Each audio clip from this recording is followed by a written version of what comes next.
පෙරවන් සරණයි.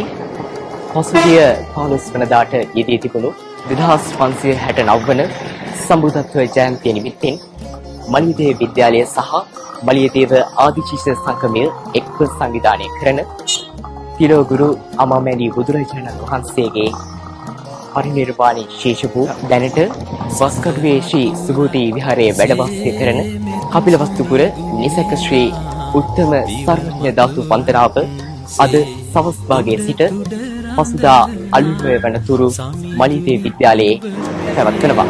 ඉතින් අතුගල්පුර වාසය කරන ඔබට හැකියාවක් තිබෙනවා මලියදේව විද්‍යාලයට පැමිණ සදහැ සිටින් ධාතුන් වහන්සේලා වන්දනා කරන්න. හෙට උදෑසන අලුත්ම වනතුරු ඔබට ඒ සඳහා අවස්ථාව විද්‍යාලය විසින් සපයා දී තිබෙනවා.